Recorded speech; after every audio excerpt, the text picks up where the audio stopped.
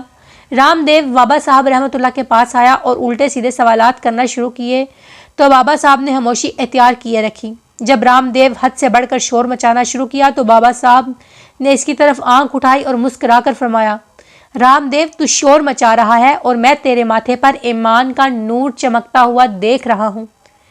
اس نگاہ اور لہجے میں جانے کا جادو تھا کہ رام دیو قدموں پر گرا اور روتے ہوئے بولا، بابا جس دھرم کے تم ہو اسی دھرم میں مجھے بھی شامل کر لو۔